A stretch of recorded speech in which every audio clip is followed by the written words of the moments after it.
This is the second part for Python series of tutorials. In this tutorial, we will see about variables and case sensitivity of variables, how we can create them and how we can input, take input from a user in Python. So let's first open PyCharm. We have seen how we can download and install PyCharm in the previous tutorial. So after we open PyCharm, let's create a new project. Next. Okay, or you can close it. Then give it a name. In our case, let us say maybe YouTube. A new window.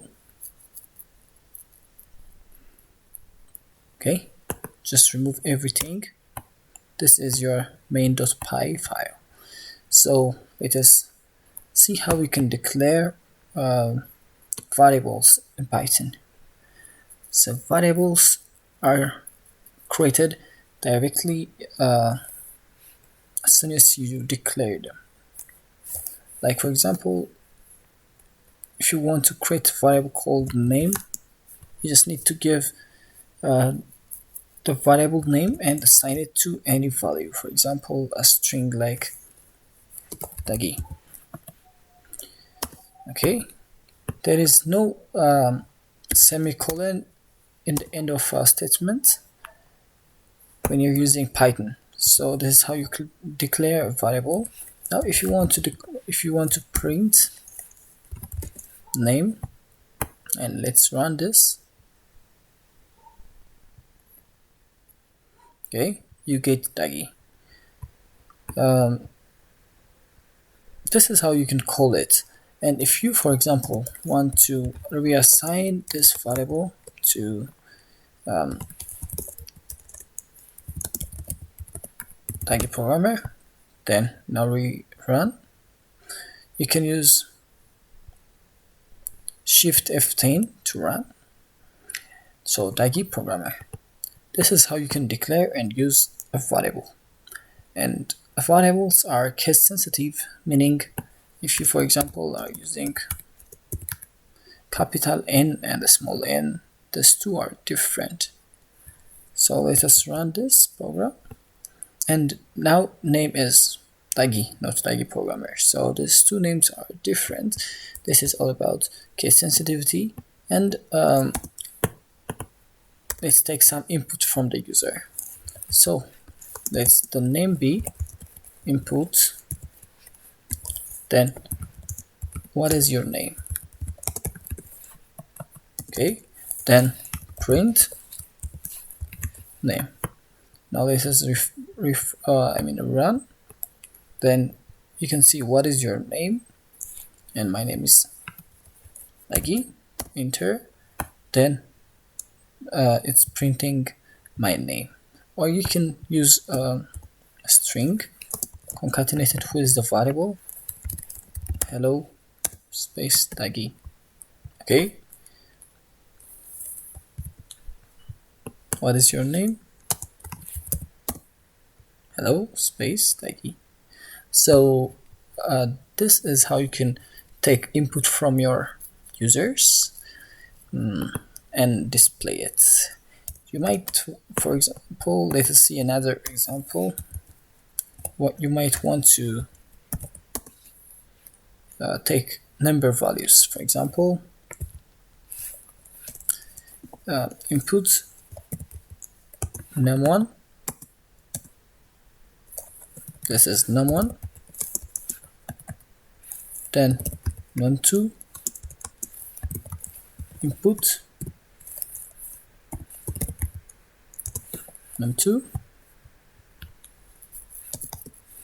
Then let's do the sum equal to num1 plus num2.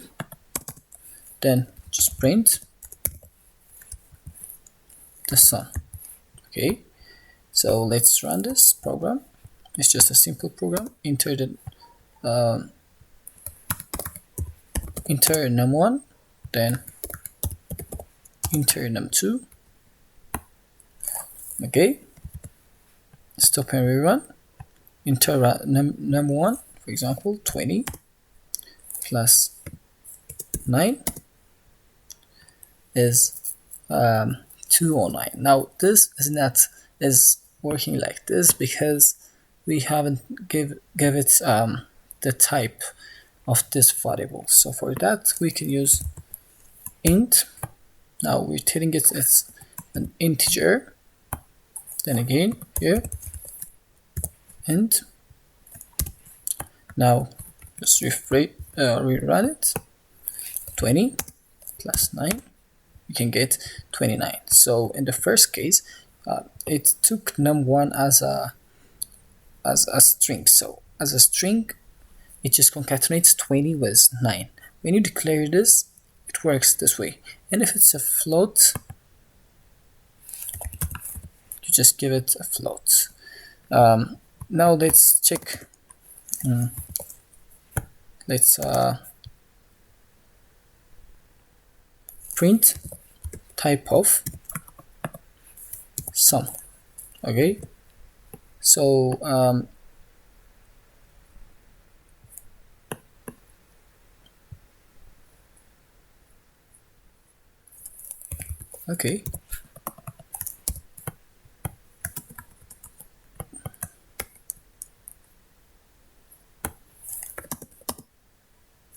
okay, now you can see the type is int. If for example we have float here and here and we run it, then 4 plus 5, you get the class float.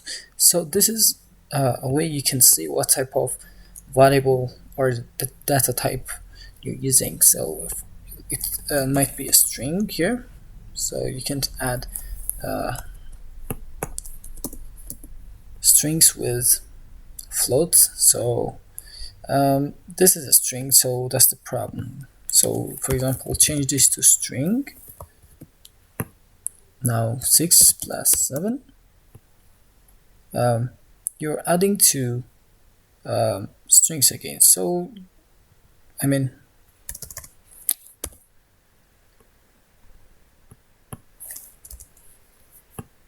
okay. Okay, now the class is a string. It works this way. So there are more data types. You can check them all. So this is how we use variables in Python.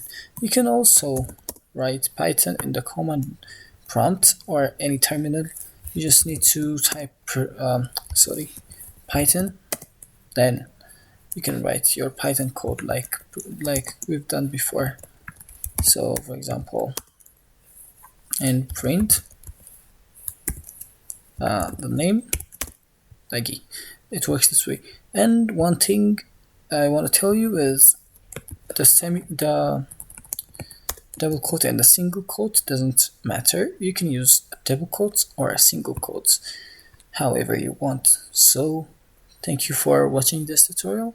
Stay tuned for the next tutorial. You can ask any question in the comment below and check out other programming language courses of me in this channel. So they are arranged in a playlist type of way, so it's easier for you to get.